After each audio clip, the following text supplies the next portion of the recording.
Hello friends, स्वागत है आपका एक बार फिर से अपने यूट्यूब चैनल नॉलेज में। राजस्थान सरकार वित्त कोष एवं लेखा विभाग द्वारा एक ऑर्डर जारी किया गया है आज, जिसमें सब्जेक्ट है कि आईएफएमएस 3.0 में जो एम्प्लॉयज़ हैं उनकी सर्विस डिटेल का अनिवार्य रूप से आपको सत्यापन किया जाना है। ये यहाँ पे ये इस रिगार्डिंग ऑर्डर जारी किया गया है, क्योंकि यहाँ पे लिखा गया है कि आईएफएमएस 3.0 में कर्मचारियों की सर्विस कैडर के आधार पर विभिन्न सिस्टम वैलिडेशंस लागू किए गए हैं, जिसमें service category, sub service category एवं सर्विस कैडर के अनुसार डेजिग्नेशन जैसे महत्वपूर्ण फील्ड सम्मिलित हैं। इन फील्ड्स के सही रूप से भरे जाने पर कर्मचारी का पेरेंट डिपार्टमेंट, सेवानिवृत्ति की तिथि, पे लेवल आदि ऑटोमेटिक प्रदर्शित होते हैं। साथ ही साथ वेतन भत्ते, अन्य देयकों का नियमन सिस्टम डिफाइंड नियमों के अनुसार किया जाता है। जो भी पे मैनेजर या प्री पे मैनेजर से यहाँ पे माइग्रेट किए गए डाटा हैं वे बड़ी संख्या में भी हैं। साथ ही साथ जो आईएफएमएस 3.0 पे भी हैं वो भी यहाँ पे बड़ी संख्या में अभी तक अपडेट नहीं हुए हैं। इस प्रकार का यहाँ पे लिखा गया है ऑर्डर के अंतर्गत। साथ ही साथ यहाँ पे निर्देशित किया गया है सभी डीडीओज को कि सभी विभागाध्यक्ष यह कार्य जल्दी से जल्दी यहाँ पे इनको कंप्लीट करना है। अदरवाइज जिन कार्मिकों का डेटा अपडेट नहीं होगा उनका मार्च 2026 दे माह अप्रैल 2026 का वेतन नहीं बनाया जा सकेगा। इसके लिए आयन वितरण अधिकारी स्वयं उत्तरदायी होंगे। तो आइए प्रोसेस स्टार्ट करते हैं कि एम्प्लॉय खुद अपना मास्टर डाटा कैसे चेक करेगा सर्विस डिटेल का कि वो सही है या नहीं है। साथ ही साथ सर्विस डिटेल अपडेट कैसे करेंगे, आज की पूरी प्रोसेस यही है। तो यहाँ पे हम सबसे पहले आईएफएमएस 3.0 पे लॉगिन कर लेंगे। जो भी आपकी एसएसओ आईडी पासवर्ड है उसी से आपको लॉगिन करना है। जैसे आप लॉगिन करेंगे तो आपको दो तीन तरह के ऑप्शंस मिलते हैं। जब आपको खुद का चेक करना होता है, मान लीजिए कोई एम्प्लॉई है, उसने यहाँ पे आईएफएमएस 3.0 पे लॉगिन किया है, तो आपको यहाँ पे एम्प्लॉई सेल्फ सर्विस का ऑप्शन मिलेगा। इस पे आपको क्लिक करना है। जैसे ही हम इस पे क्लिक करेंगे तो हमारे पास उसकी पर्सनल डिटेल यहाँ पे ओपन हो जाएगी। ओपन होने के बाद यहाँ पे आपको दिख रहा है earn salary, advance, income tax, honorarium, pay entitlement, personal detail, address detail, bank detail, family detail and service detail. या नीचे यहाँ पे आपको इस पे क्लिक करना है तो ये आगे की तरफ इसकी टैब्स आती जाएगी। तो ये सर्विस डिटेल वाले ऑप्शन पे आपको सबसे पहले क्लिक करना है, क्योंकि जब आप सर्विस डिटेल वाले ऑप्शन पे क्लिक करेंगे तो सर्विस डिटेल आपके सामने यहाँ पे ओपन हो जाएगी। जो भी एम्प्लॉय है उसकी सर्विस डिटेल हमें यहाँ पे चेक करनी है, चाहे फैमिली डिटेल हो। लेकिन यहाँ पे अभी विशेष रूप से सर्विस डिटेल को अपडेट करने के लिए कहा जा रहा है, तो हमें इसी वाले ऑप्शन पे क्लिक करना है।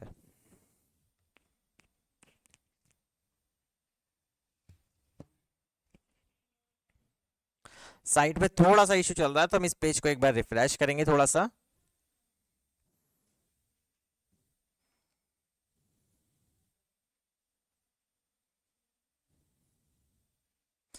रिफ्रेश करने के बाद वापस से हम वहीं पे चलेंगे सर्विस डिटेल वाले ऑप्शन पे।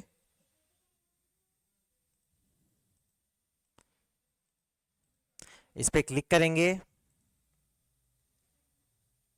जैसे हम सर्विस डिटेल पे आप क्लिक करते हैं, क्योंकि आईएफएमएस की वेबसाइट जो है वो बहुत कभी कभी स्लो चलती है, तो अब आपको यहाँ पे कौन कौन से पॉइंट्स देखने में एक बार आपको बता देता हूँ। जैसे यहाँ पे लिखा गया है service details, service category, sub service category, designation as per service cadre. बाकी सारी चीज़ें भी सही होनी चाहिए, बट ये तो आपका सही होना ही चाहिए कि आप किस सर्विस कैटेगरी में हैं। तो आप यहाँ पे देखेंगे सर्विस कैटेगरी, अभी जो भी एम्प्लॉय हैं ये स्टेट सर्विस से बिलोंग करते हैं तो स्टेट सर्विस इनके यहाँ पे आ रहा है। अब कोई लेक्चरर हो, प्रिंसिपल हो, वाइस प्रिंसिपल हो या अपर लेवल की पोस्ट हो, उसके यहाँ सर्विस कैडर में सबॉर्डिनेट सर्विस आ रहा है तो वो गलत आ रहा है, तो उसको आपको अपडेट करवाना होगा। सब सर्विस कैटेगरी में यहाँ पे आ रहा है राजस्थान एजुकेशनल सर्विस, तो ये भी यहाँ पे सही आ रहा है। Designation as per service cadre, तो यहाँ भी ये सही आ रहा है। तो एक बार आप इसको जरूर चेक कर लें कि आपका जो डेजिग्नेशन है वो यहाँ पे सही है या नहीं है। एंटाइटलमेंट स्टेटस आ जाएगा आपके, बिफोर है 1/1/2004 से या आफ्टर है, तो वो आपको यहाँ पे देख लेना है। गजेटेड आ रहा है या नॉन गजेटेड है। अपॉइंटमेंट ऑर्डर नंबर सही है या नहीं है। ऑर्डर डेट सही है या नहीं है। ज्वाइनिंग डेट आपको चेक कर लेनी है आपकी। Date of present designation. Parental department आपका कौन सा है, तो ये भी आपको चेक करना है। करंट डिपार्टमेंट आपको देखना होगा कि आपका करंट डिपार्टमेंट सही है या नहीं है। कोई अदर डिपार्टमेंट तो यहाँ पे नहीं आ रहा है। अगर आप स्कूल एजुकेशन डिपार्टमेंट में है, सेकेंडरी एजुकेशन डिपार्टमेंट में है, संस्कृत एजुकेशन में है, बहुत सारे विभाग हैं, जहाँ पे सैलरी बिल आईएफएमएस से बनते हैं। इसको थोड़ा सा स्क्रॉल करेंगे तो स्क्रॉल करने के बाद आप देखेंगे डेट ऑफ प्रेजेंट डेजिग्नेशन, ये भी आपकी सही होनी चाहिए। तो आपको एक एक पॉइंट यहाँ पे चेक करना है। सुपर एनुएशन डेट, आपकी ज्वाइनिंग टाइम आपका फोरनून है, आफ्टरनून है, बहुत सौ के आफ्टरनून फोरनून रहता है इसमें, तो दिक्कत रहती है। तो एक बार जब आप इस चीज़ को पूरा रीड कर लेंगे अच्छे से, date of joining, regular service क्या है आपकी, तो ये सारी चीज़ें आपको यहाँ पे एक बार देख लेनी है। अगर ये सारी चीज़ें यहाँ पे सही है तो आपको कोई दिक्कत नहीं है आपको सर्विस डिटेल आपको अपडेट करवाने की। लेकिन इसमें कोई भी इंफॉर्मेशन गलत है तो आपको ये आपकी जो सर्विस डिटेल है वो सही करवानी होगी। और वो सर्विस सही कैसे होगी आपकी, जो भी यहाँ पे सर्विस डिटेल्स है, आइए हम चलते हैं वापस से, अब वीडियो पे चलेंगे हम। ये हमने एम्प्लॉय का मॉड्यूल ओपन किया था।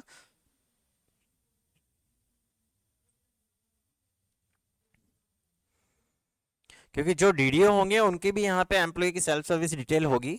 तो एम्प्लॉय मॉड्यूल में डीडीओ का ऑप्शन नहीं मिलेगा, बट डीडीओ मॉड्यूल में आपको एम्प्लॉय का ऑप्शन मिलेगा। तो अभी हमने यहाँ पे बैक किया है, थोड़ा सा वेट करते हैं।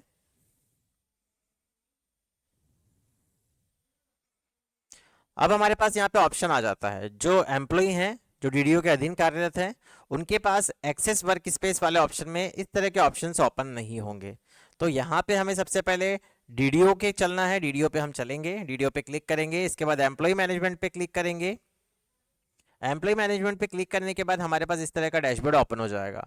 ओपन होने के बाद एम्प्लॉय मैनेजमेंट पे जाएंगे, एम्प्लॉय मॉडिफिकेशन पे आपको क्लिक करना है, उसके बाद सर्विस डिटेल्स पे आपको क्लिक करना है। क्योंकि सर्विस डिटेल का उसमें मेंशन किया गया है, ये आपकी सर्विस डिटेल एकदम सही होनी चाहिए। अब आपको जिस भी एम्प्लॉय की यहाँ पे सर्विस डिटेल अपडेट करनी है उसकी डिटेल आपको यहाँ पे देख लेनी है कि यहाँ पे सही है या नहीं है। तो अब हम यहाँ पे जिस भी एम्प्लॉय की हमें सर्विस डिटेल सही करनी है उसका यहाँ पे हम मॉडिफाई बटन पे क्लिक करेंगे। मॉडिफाई बटन पे हम जैसे ही क्लिक करेंगे तो इस तरह का इंटरफेस हमारे सामने ओपन हो जाएगा। थोड़ा सा वेट करना है यहाँ पे। अब आप देखेंगे जो वहाँ पे ऑप्शन दिए गए थे हमें, service category, sub service category, designation as per service category, साथ ही साथ service status, sub service status, employee status, ये सारे मॉड्यूल आपको कंप्लीट करने होंगे। लेकिन अगर कंप्लीट है तो इसे वापस से रिपीट करने की ज़रूरत नहीं है। तो हम थोड़ा सा अभी वेट करते हैं इसकी साइड का, एक बार वापस से इसको रिफ्रेश कर लेते हैं।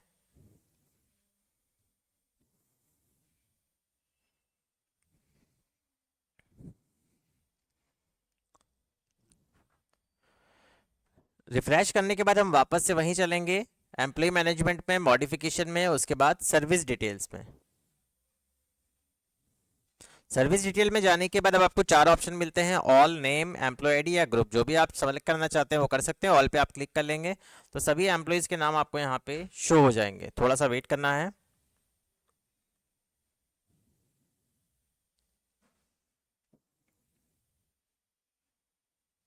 साथ ही साथ आप यहाँ पे नेम से भी सर्च कर सकते हैं, एम्प्लॉय आईडी से भी सर्च कर सकते हैं, एंड ग्रुप से भी यहाँ पे सर्च किया जा सकता है। अब हमें जिस भी एम्प्लॉय की यहाँ पे सर्विस डिटेल चेंज करनी है उसके सामने मॉडिफाई बटन पे क्लिक करेंगे। मॉडिफाई बटन पे क्लिक करने के बाद अब आपको यहाँ पे कैटेगरी मिलती है। अब यहाँ पे कैटेगरी आपके पास कौन कौन सी है, ऑल इंडिया सर्विस है, क्लास फोर्थ है, कॉन्ट्रेक्चुअल है, इंडियन एयरफोर्स है, मिनिस्ट्रल है। अगर आप मंत्रालय कर्मचारी तो आपको मिनिस्ट्रल यहाँ पे सेलेक्ट करना होगा। अगर आप राज्य सेवा के कर्मचारी हैं तो आपको स्टेट सर्विस सेलेक्ट करना होगा। अगर आप सबॉर्डिनेट हैं तो आपको यहाँ पे अधीनस्थ सेवा सेलेक्ट करना होगा। तो जिस भी सेवा से आप यहाँ से संबंधित है तो वो आपको यहाँ पे सेलेक्ट कर लेना है। मान लीजिए कोई मिनिस्ट्रियल एम्प्लॉय है, किसी स्कूल में कार्यरत है, हम उसकी यहाँ पे सर्विस डिटेल अपडेट करके देखते हैं। तो यहाँ पे हमने मिनिस्ट्रियल एम्प्लॉय सेलेक्ट किया। अब मिनिस्ट्रियल एम्प्लॉय के लिए जो सब सर्विस कैटेगरी होती है वो होती है Rajasthan civil subordinate and ministerial services. तो ये ध्यान रखिए, आपने अपने डिपार्टमेंट के अकॉर्डिंग भी यहाँ पे सेलेक्ट किया होगा, बट आपको यही सर्विस कैटेगरी यहाँ पे सेलेक्ट करनी है मिनिस्ट्रियल एम्प्लॉय के लिए। Designation as per service cadre में यहाँ पे आपके जितने भी डेजिग्नेशन हैं वो आपको यहाँ पे मिल जाएंगे, junior assistant, senior assistant, administrative officer, assistant administrative officer, additional administrative officer, सारे यहाँ पे आपको डेजिग्नेशन मिल जाएंगे। साथ ही साथ ये मिलने के बाद आपको यहाँ पे सर्विस स्टेटस आपका चेक करना है सही है या नहीं, regular, ad hoc, urgent, temporary basis, जो भी यहाँ पे यूटीबी के होते हैं एम्प्लॉयज़ उसके बाद सब सर्विस स्टेटस परमानेंट है, प्रोबेशनर है, प्रोबेशनरी ट्रेनी है, टेम्पररी है, वो अपने अकॉर्डिंग देख लेना है। एम्प्लॉय स्टेटस एक्टिव आ रहा है नहीं आ रहा, बहुत सौ की कभी कभी डेपुटेशन आया रहता है, एपीओ आया रहता है, तो ये चीज़ें आपको सही करवानी है, जैसा मैंने आपको बताया था पर्सनल डिटेल में जाके चेक करके। तो यहाँ पे अभी इसको हम एक्टिव ही रहने देंगे। अब एंटाइटलमेंट स्टेटस, तो आपके पास यहाँ पे तीन ऑप्शन आते हैं।